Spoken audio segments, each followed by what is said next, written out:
ഒരു troupe manager എന്നുള്ള നിലയ്ക്ക് ഞാൻ പറയാണ്, ഇന്ന് നാടകം നടക്കില്ല. ഭൂലോകം മുഴുവൻ തപ്പിയിട്ടാണ് ഞാൻ ആ കൂത്താട്ടുകുളത്തിനെ കൊണ്ടുവന്നത്. അവള് വന്നിട്ട് ബോംബിട്ടേച്ചും പോയി. ഇനി തപ്പുന്ന പരിപാടി ഞാൻ നിർത്തി. അപ്പൊ ഇന്ന് നാടകമില്ലേ? ഇന്നെന്നല്ല, ഇനി ഇവിടെ നിന്ന് അങ്ങോട്ട് നാടകം നടക്കുന്ന കാര്യം പരിങ്ങല്ല. അല്ല, അത് ഞാൻ ഒഫീഷ്യലായിട്ട് പറയല്ല കേട്ടോ. ഒരു വർഷം 365 ദിവസം കളിയിലെ ട്രൂപ്പ് വിട്ടിട്ടാ ചേട്ടൻ വിളിച്ചപ്പോ ഞാൻ കൂടെ പോകുന്നത്. അതെ, എന്തായാലും ഞങ്ങളുടെ ഈ വർഷം പോയി കിട്ടിയല്ലോ ഏട്ടാ. അത് ഞാൻ മനഃപൂർവ്വം ചെയ്തതല്ലോ കൊച്ചേ.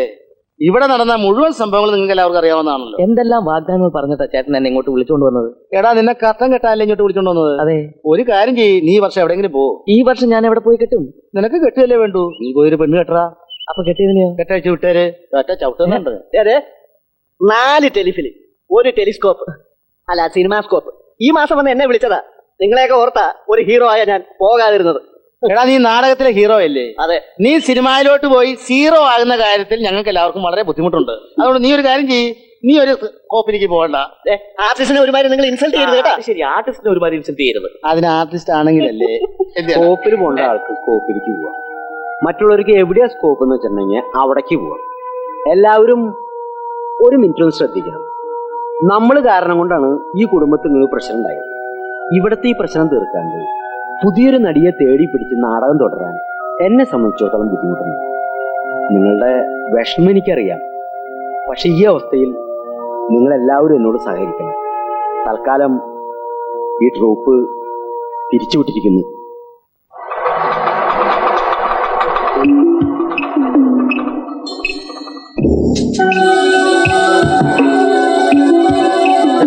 ഞാൻ വെയിറ്റ് ചെയ്യണം. നീ കുറച്ച് സമയം വെയിറ്റ് ചെയ്യേണ്ടി വരും.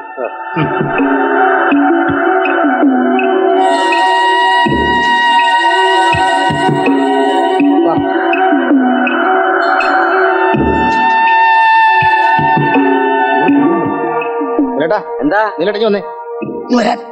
എന്തുകൊണ്ടാ? ആ കൂത്താട്ടോട് ഒരു കുഞ്ഞിനെയും കൊണ്ടുവന്നിട്ടുണ്ടല്ലോ.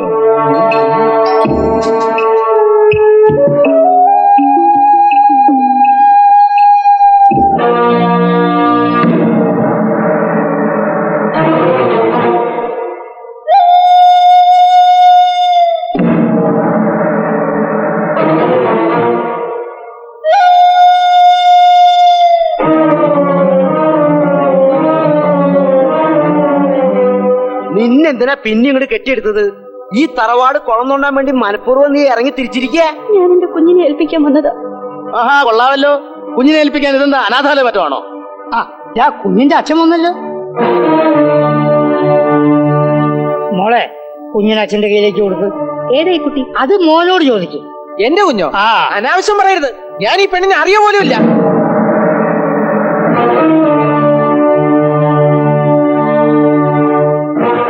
മാന്യന്മാരെ അവഹേളിക്കാൻ വേണ്ടി ഇറങ്ങി തിരിച്ചിരിക്കാൻ നീ. മാന്യത, ഇയാളുടെ മാന്യതയുടെ കഥയൊക്കെ ഇവള് പറയും.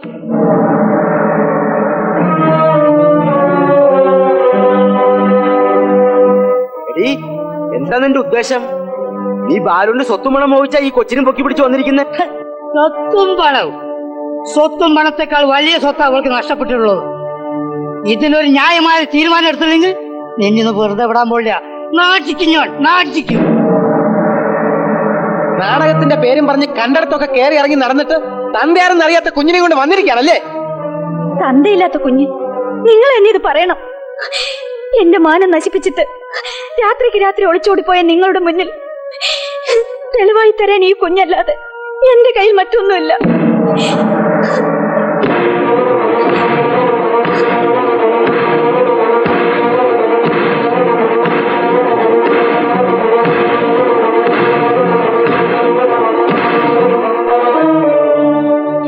ഈ കുഞ്ഞിന്റെ മുഖത്ത് നോക്കി നിങ്ങളുടെ കുഞ്ഞല്ലെന്ന് പറഞ്ഞാൽ ഈശ്വരൻ പോലും നിങ്ങളോട് പൊറുക്കില്ല.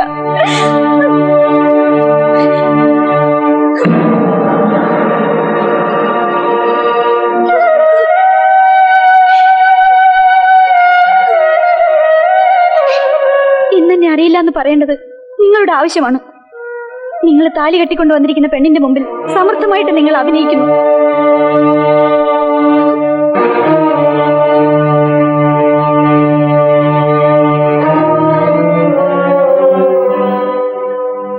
മനസ്സിലാക്കണം, നിങ്ങളുടെ ജീവിതത്തിലേക്ക് കടന്നു വന്ന് സുഖവും സന്തോഷവും പങ്കിടാനല്ല ഞാൻ വന്നത്. ജീവിക്കാനുള്ള മോഹം എനിക്കെന്നേ നഷ്ടപ്പെട്ടു. മതി നിർത്ത. എന്റെ ജീവിതം നശിപ്പിക്കാൻ വേണ്ടി തന്നെ ഇറങ്ങി തിരിച്ചിരിക്കുകയാണല്ലേ നീ അകത്ത് പോകാൻ. ഇവിടെ ഞാൻ കൈകാര്യം ചെയ്തോളാം. അങ്ങനെ അങ്ങോട്ട് പേടിപ്പിക്കട്ടെ. ഈ നാട്ടുകാരൊക്കെ ഒന്ന് അറിയട്ടെ, ഇതിനൊരു സമാധാനം ഉണ്ടാക്കാൻ പറ്റുമെന്ന് അറിയണല്ലോ. നോക്കിയേ, ഈ കുഞ്ഞിന്റെ മുഖത്ത് നോക്കിയേ, കണ്ടോ? കണ്ടില്ലേ? ഇത് ഇവിടുത്തെ ആകാശവാണിക്കാരന്റെ കുഞ്ഞല്ലെന്ന് നിങ്ങൾക്ക് ആർക്കെങ്കിലും പറയാൻ പറ്റുമോ? നിങ്ങളൊക്കെ മുമ്പിൽ വലിയ പൂളിച്ച് മാലിനാന്നും പറഞ്ഞു നടന്ന് 3-4 വർഷം മുമ്പ് ഒപ്പിച്ചതാണ് ഈ കുഞ്ഞിനെ. ഈ കുഞ്ഞിനും തള്ളനി ഏറ്റെടുപ്പിച്ചിട്ടില്ലാതെ ഈ ആലങ്കോട് വാസം കൊടുത്ത് പോവില്ല.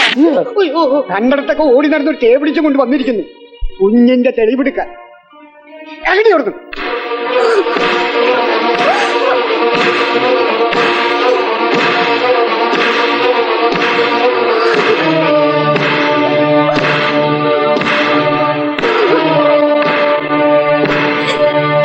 നമുക്ക് പോവാം.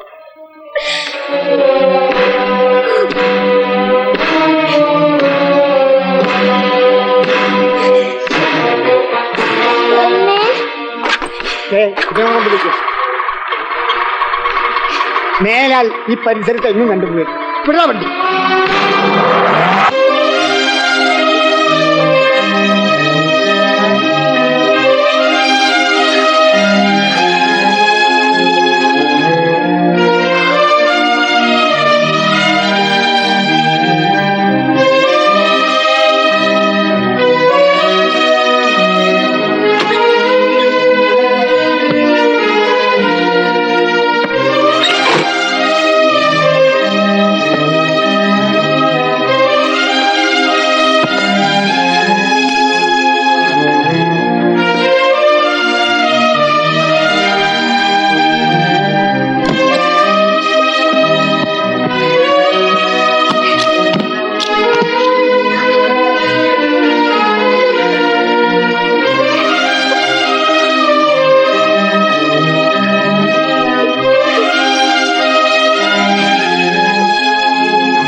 മോളെ, നീ എങ്ങോട്ടാ പോകുന്നത്? എന്തു ഞാൻ പറയുന്നൊന്ന് കേൾക്കോളെ.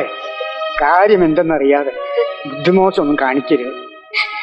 മോളെ, ഏതോ ഒരു അലവലാതി പെണ്ണ് വന്ന് എന്തൊക്കെയോ ഭ്രാന്ത് പറഞ്ഞെന്ന് കരുതി മോളെ എവിടേക്കായി ഇറങ്ങി പോണേ?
മോനെ, എന്താ ഉണ്ടായതെന്ന് എന്നോടെങ്കിലും നീ സത്യം പറ. ഒന്നുമില്ലാതൊരു പെണ്ണ് നിന്റേതാണെന്നും പറഞ്ഞ് ഒരു കുഞ്ഞിനെയും കൊണ്ട് ഇവിടെ കയറി വരുവോ? എത്ര പ്രാവശ്യം ഞാൻ പറഞ്ഞു, എനിക്കൊന്നും അറിയില്ലമ്മേ. എങ്ങനെയാണ് നിങ്ങൾ എല്ലാവരും ഒന്ന് പറഞ്ഞു മനസ്സിലാക്കുക?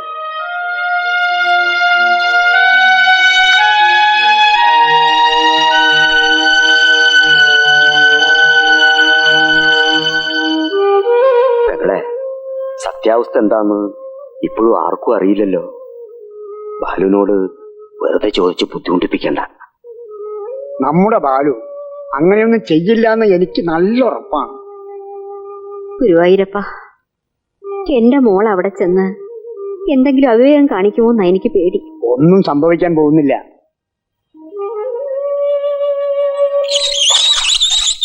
നാരായണിയെ, എടി കുറച്ച് ദിവസമായാലും ഇന്ദുവിന്റെ വിശേഷങ്ങളൊക്കെ അറിഞ്ഞിട്ട് രണ്ടുപേരെയും കൂടി എന്താ കാണാത്തെന്ന് ഞാൻ ആലോചിക്കുന്നേ. ആ ചിലപ്പോ രണ്ടും കൂടെ ടൂർ പോയതായിരിക്കും.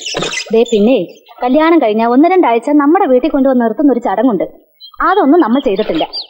കഴിഞ്ഞ പ്രാവശ്യം ചെന്നപ്പോ ഞാൻ എത്ര നിർബന്ധിച്ചതാ. എടീ അവൻ എന്നെ പോലെ സ്റ്റേറ്റ് ഫോർവേഡാ. ഇന്ദുവിനെ പിരിഞ്ഞ് ഒരു നിമിഷം ആ ചെറുക്കാൻ നിൽക്കത്തില്ല. അവനെ കിട്ടിയതേ നമ്മുടെ ഭാഗ്യ.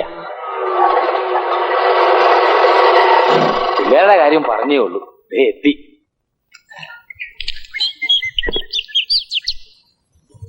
മോളെ നീ തനിച്ച് വന്നോളൂ. മോളെ എന്താ മക്കളെ വല്ലാണ്ടിരിക്കുന്നത്?